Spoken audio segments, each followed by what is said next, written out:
Welcome back to the ID Machine. You're watching the Sly Guy, Kaboom, Kaboom, and Super Kaboom, oh yeah! Kaboom, oh yeah! Kaboom, oh yeah! Here we go! Here we go!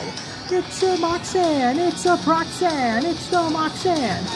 The original Moxen are right here! The evolution of the Moxen are right here out! With the Moxen, the original 5. Power 9, oh yeah, I have offended you again. So I guess this is the end, because everybody knows you're such a snowflake and you're just quite upset at every single thing we said.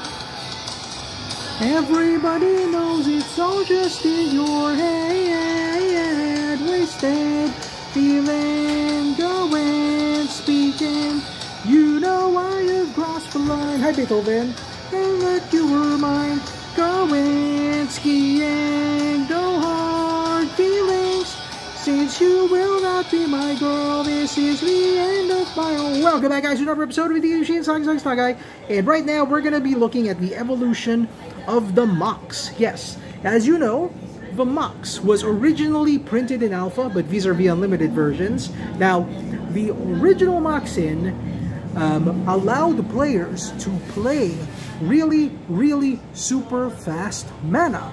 So what that meant is you can play a land, you can play a Mox, and you can play an additional Mox, another Mox, and another, and then you will be able to cast really huge creatures really fast. Soul Ring, Moxen, Mana Vaults used to speed up old school play way back in the day. So let's look at the evolution. So the original Moxen were known as mono artifacts. I know Black Lotus was a mono artifact. This was a poly artifact actually. Something that you had to tap and use. So these Moxen were poly artifacts back then. Subtype artifact, poly. They were artifact, subtype, poly artifact. And they didn't have the tap symbol back then. It said here that tapping this artifact can be played as an interrupt, and you add 1 red mana to your mana pool whenever you tap the artifact. That's how poly artifacts work.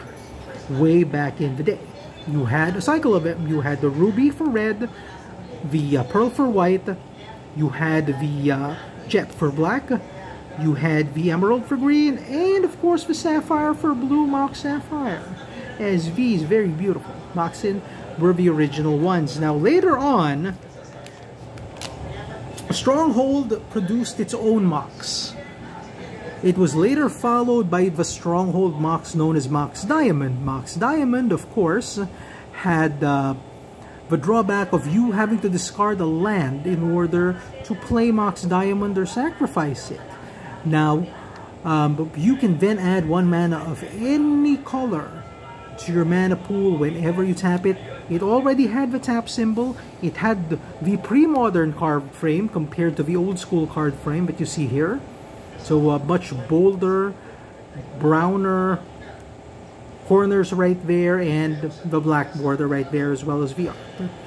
Okay, so way different. And you notice that the lettering is brighter than in the old school Moxen. Next up, we go over to Mirrodin and Mirrodin Hat. This is not the Mirrodin version though. This I think is the Double Masters version, Chrome Mox. So Chrome Mox on the other hand required you to imprint a card. So a colored card. For example, I imprint this guy to the Chrome Mox. Now this guy will be able to add 1 black mana to its mana pool depending on the color of a card. So if you imprint a Sliver Queen, or an Ur Dragon, or perhaps a Corona the False God, then you can have Chrome Mox add any colored mana to your mana pool. Next up, we move over to Scars of Mirrodin with the Mox Opal.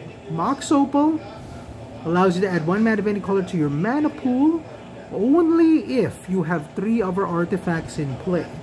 If you have a deck which has all of these, man, talk about an overpowered commander deck. These are the mana rocks that you want to have in a commander deck. These are the mana rocks that you want in your deck.